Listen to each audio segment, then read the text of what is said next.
Kylian Mbappé, effectivement, une du magazine américain Vanity Fair, l'attaquant de l'équipe de France qui fait part de son inquiétude de voir le Rassemblement national, on entendait Marine Le Pen, prendre le pouvoir en France dans un an en cas de victoire. Ouais, Elisabeth, il n'y a pas de prise de parole de Kylian Mbappé qui passe sous les radars. Tout ce que peut dire l'attaquant de l'équipe de France, surtout lorsque ça sort de son périmètre, de son sport, eh bien, tout cela est analysé, commenté. Et cet entretien qu'il a accordé au magazine américain ne manquera pas de l'être aussi. Il pose en une de ce magazine. Et s'il évoque la Coupe du Monde à venir, il parle aussi des échéances donc, électorales en France dans un an, la présidentielle.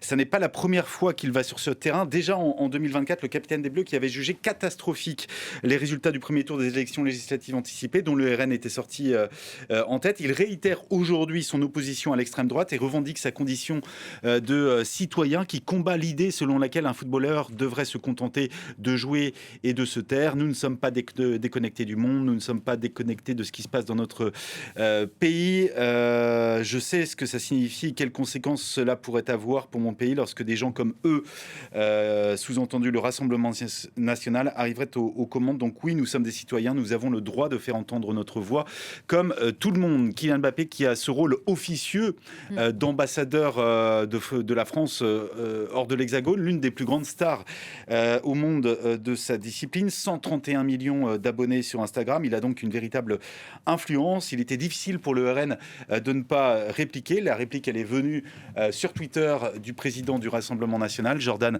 Bardella, que vous pouvez lire ici. Et moi, je sais ce qui arrive quand Mbappé quitte le PSG. Le club gagne la Ligue des Champions et peut-être une deuxième fois de suite. Tacle pas super original puisque les détracteurs du joueur l'ont tous fait depuis un an. Et ce sont des éléments de langage identiques du côté de la présidente du RN à l'Assemblée, Marine Le Pen, qui était invitée donc ce matin de nos confrères de RTL. Écoutez-la.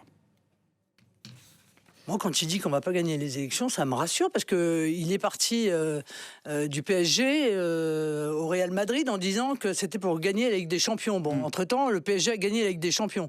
Donc, somme toute, quand il dit « je ne veux pas que le RN gagne les élections » ou « le RN ne va pas gagner les élections », bah, qui continue, moi ça me va bien. Est-ce qu'un capitaine de l'équipe de France de foot peut prendre des positions politiques comme ça ?